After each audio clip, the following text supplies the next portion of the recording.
사랑하는 성도 여러분, 오늘 또 이런 새벽 주님의 음성을 사모하며 나오신 것을 축복하고 환영합니다. 오늘 우리가 읽고 묵상할 성경은요 19장에서 21장까지입니다. 이 장들은 하나님을 왕으로 모시지 않을 때 이스라엘 공동체가 얼마나 깊이 무너지고 혼란과 폭력과 분열로 치닫게 되는지를 보여주는 내용입니다. 사사기 19장에서 이미 큰 비극이 일어났습니다. 베냐민 지파 몇 명의 불량배들로 인해 한 여성이 죽게 되죠. 그 일로 인해 온 이스라엘이 충격을 받게 되었고요. 20장에 들어와서는 그 사건을 어떻게 처리할 것인가 하는 문제가 공동체 전체 앞에 놓이게 됩니다. 그러니까 오늘 본문은 단순히 한 지파와 다른 지파가 충돌하는 장면이 아닙니다. 이스라엘 공동체가 지금 어떤 영적 상태에 있는지, 그리고 제가 공동체 안에서 어떻게 다루고 있는지를 드러내는 아주 중요한 본문이죠. 그래서 오늘 우리는 이 말씀을 통해 단순히 옛 이스라엘의 실패를 보는 데서 멈추지 않고요, 하나님 없이 살아가는 공동체의 모습이 얼마나 쉽게 무너질 수 있는지, 그리고 하나님의 백성에게 참으로 필요한 것이 무엇인지를 함께 살펴보고자 합니다. 8절입니다. 모든 백성이 일제히 일어나 이르되 우리가 한 사람도 자기 장막으로 돌아가지 말며 한 사람도 자기 집으로 들어가지 말고. 여기 일제히라고 하는 단어가 나오는데요, 한 사람같이라는 그런 뜻입니다. 이 말은 단순히 많은 사람이 모였다는 뜻이 아니고요, 마음이 하나로 모였다, 이런 의미가 있습니다. 무엇 때문에 마음이 하나가 되었을까요? 죄를 그냥 넘길 수 없다고 여겼기 때문에 일제히 한 마음으로 모인 것입니다. 사랑하는 성도 여러분, 공동체가 바로 서려면 이런 마음이 꼭 있어야 합니다. 하나님 앞에 옳지 않은 것을 그냥 두어서는 아니 됩니다. 이 감각이 살아있어야 공동체가 삽니다. 이 감각이 무너지면 공동체도 함께 무너지죠. 우리 신앙도 같습니다. 근데 우리는 남의 잘못은 잘 봅니다. 근데 내 죄는 잘 보지를 못하죠. 내 안의 교만은 원래 내 성격이 그래 하고 넘깁니다. 분노는 내가 상처받아서 그래 하고 덮어버립니다. 게으름은 너무 피곤해서 그래 하고 설명합니다. 차가운 마음은 지금 형편이 어려워서 그래 라며 합리화시킵니다. 하지만 오늘 본문은 우리에게 아주 진지하게 묻습니다. 너는 내 죄를 얼마나 진지하게 보고 있느냐? 내가 가볍게 넘기고 있는 죄는 무엇이냐? 오래 붙들고 있으면서도 회개하지 않은 것은 무엇이냐? 이렇게 묻습니다. 사랑하는 성도 여러분, 오늘 이 새벽에 다른 사람의 잘못보다 먼저 내 안에 죄를 보게 되기를 바랍니다. 죄를 죄로 볼 수 있는 눈이 열리면 그것이 바로 은혜의 시작입니다. 회개가 시작되면 회복도 시작되는 거죠.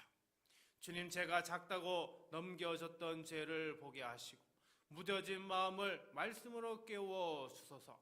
변명과 합리화를 버리고 제 안의 교만과 분노와 게으름을 정직하게 회개하게 하시며 거룩한 마음으로 오늘을 살게 하소서.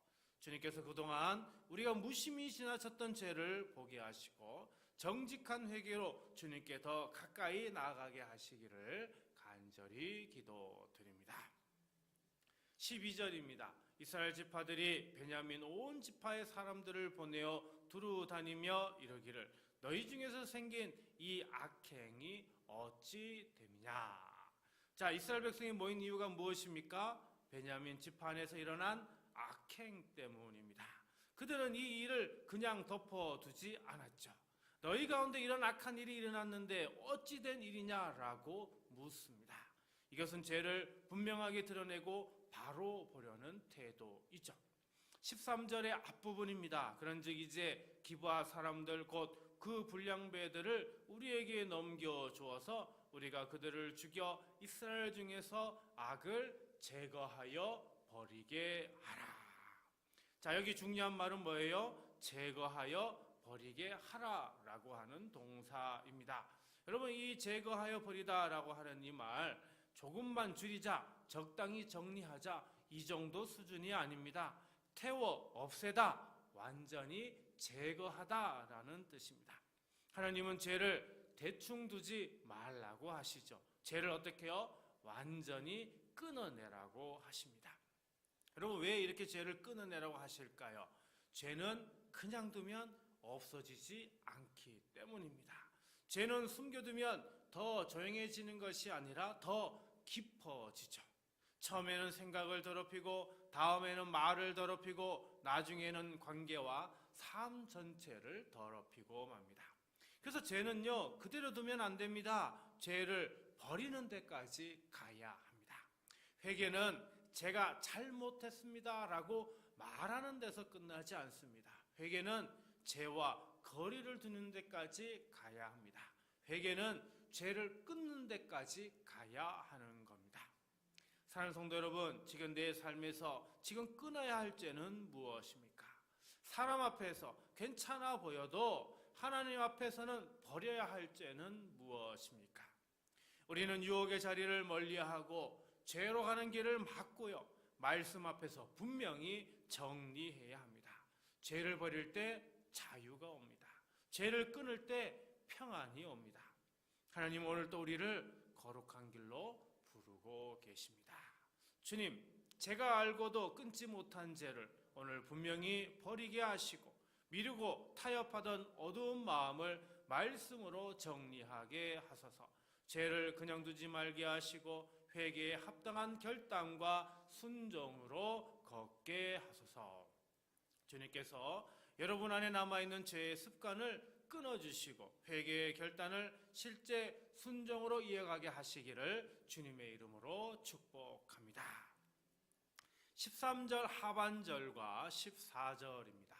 베냐민 자손이 그들의 형제 이스라엘 자손의 말을 듣지 아니하고 도리어 성읍들로부터 기브아에 모이고 나가서 이스라엘 자손과 싸우고자 하니라. 자, 베냐민 자손은 기브아로 모였다고 합니다. 잘못한 사람들을 내어주고 악을 끊기 위해 모인 게 아닙니다. 오히려 그들을 지키기 위해서 그 죄를 감싸기 위해 모였습니다. 바로 여기에 본문의 비극이 있죠. 악을 바로잡아야 할 순간에 악을 보호하는 편에 섰습니다. 여기서 주목할 단어가 바로 듣다입니다. 벌써 새벽에 한 서너 번은 나왔죠. 샤마라고 하는 단어인데요, 단순히 귀로 듣는다는 뜻만이 아니라 듣고 받아들이고 그리고 그 말에 순종하는 것까지 포함하는 그런 단어입니다. 근데 베냐민은 어때요? 듣지 않았습니다. 형제들의 말을 듣지 않았고 결국 하나님 앞에서 돌이킬 기회도 놓치고 말았습니다. 말씀을 듣지 않으면 사람은 점점 더 자기 생각만 붙들게 되죠. 그럼 왜 베냐민은 이렇게 행동했을까요? 같은 지파 젊은이들이기 때문입니다. 내 편이기 때문입니다. 체면도 있었을 겁니다. 자존심도 있었을 겁니다. 그러나 여기에 인간의 죄성이 결국 드러나게 되죠. 우리는 옳고 그름보다 내 편이냐 아니냐를 먼저 따질 때가 많습니다. 남의 죄는 쉽게 보면서도 내 사람의 죄는 덮어주고 싶어합니다. 이것이 죄를 감싸는 마음이죠. 사랑하는 성도 여러분, 죄를 감싸는 것은 사랑이 아닙니다. 죄를 덮어두는 것은 지혜도 아닙니다. 참된 사랑은 죄를 편안히 두는 게 아니라 돌이키게 돕는 거죠. 참된 은혜는 죄를 묵인하는 게 아니라 회개로 이끄는 겁니다.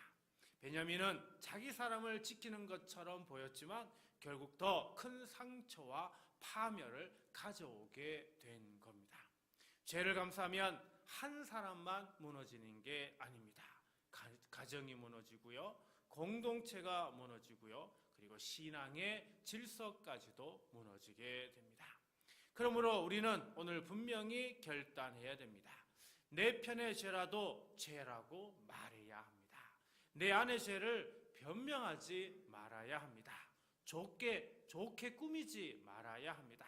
숨기지 말고 합리화하지 말고 이 모든 것을 주님 앞에 가져와야 하죠. 하나님은 우리가 죄를 감사하며 무너지기를 원하지 않으십니다. 정직하게 회개하고요, 십자가 앞에서 끊어내며 그리고 거룩한 길로 돌아오기를 원하십니다. 주님 제 안의 죄를 변명하거나 감싸지 않게 하시고 체면과 핑계 뒤에 숨은 어둠을 정직하게 보게 하소서. 잘못을 덮는 마음이 아니라 돌이키는 은혜를 주시고 참된 회개로 제 삶이 바로 서게 하소서. 주님께서 여러분의 마음을 진리 앞에 곧게 세우시고 변명보다는 회개를, 숨김보다는 정직을, 감싸움보다는 돌이킴을 선택하게 하시기를 주님의 이름으로 간절히 축원드립니다. 오늘 말씀을 생각하며 다음 세 가지를 놓고 우리 함께 기도하도록 하겠습니다. 주님, 제 안에 작은 죄도 가볍게 넘기지 않고 말씀 앞에 정직히 회개하며 돌이키게 하소서. 주님, 끊어야 할 죄를 미루지 말게 하시고 성령의 도우심으로 오늘 단호하게 버리게 하소서. 주님, 내 편의 죄를 감싸지 않게 하시고 십자가 은혜 안에서 진실하게 회개하며 돌이키게 하소서. 이 시간 이 세 가지 기도 제목으로 우리 함께 기도하고요, 주기도문으로 마치도록 하겠습니다. 기도하겠습니다. 걸어가신 하나님 아버지, 분주한 삶 속에서도 하루의 첫 시작을 주님께 드리게 하시니 감사합니다. 주님, 오늘 주신 말씀 앞에서 우리 자신을 돌아보게 하여 주옵소서. 남의 허물은 쉽게 보면서도 내 안의 죄는 가볍게 넘기려 했던 우리의 모습을 용서하여 주옵소서. 변명하지 않게 하시고 핑계대지 않게 하시며 말씀의 빛 앞에서 참되게 회개하게 하옵소서. 주님, 알고도 끊지 못한 죄를 오늘 분명히 끊게 하여 주옵소서. 입술의 죄를 버리게 하시고 분노와 미움과 교만을 버리게 하시며 게으름과 무관심과 자기 중심성을 버리게 하여 주옵소서. 죄를 적당히 관리하려는 마음을 버리고 성령님의 능력으로 단호히 끊어내게 하여 주옵소서. 주님, 우리의 가정과 교회도 붙들어 주옵소서. 죄를 감싸는 공동체가 아니라 사랑 안에서 진실하게 권면하고 함께 돌이키는 공동체가 되게 하여 주옵소서. 정죄로 무너뜨리는 공동체가 아니라 십자가의 은혜로 회복시키는 공동체가 되게 하여 주옵소서. 우리 둔포 성도교회 위에 회개의 영, 기도의 영, 거룩의 영을 부어주시고 성경과 기도가 살아있는 교회 되게 하여 주옵소서. 하나님, 이 새벽에 나온 우리 사랑하는 성도들의 가정과 자녀와 일터를 지켜주옵소서. 연약한 육신을 붙들어 주시고 병중에 있는 성도들에게는 치유의 은혜를 허락하여 주옵소서. 마음이 지친 성도들에게 위로를 주시고 삶의 문제 앞에 선 성도들에게 하늘의 지혜와 평안을 부어 주옵소서. 오늘 하루도 죄를 멀리하고 주님과 동행하는 복된 걸음을 걷게 하시며 십자가의 은혜 안에서 새 힘을 얻어 승리하게 하여 주옵소서. 사람의 눈에는 보이지 않아도 주님은 우리의 중심을 아시니 이 새벽에 각 사람의 심령을 친히 어루만져 주옵소서. 이 모든 말씀 거룩하신 예수 그리스도의 이름으로 축복하며 간절히 기도하옵나이다. 아멘.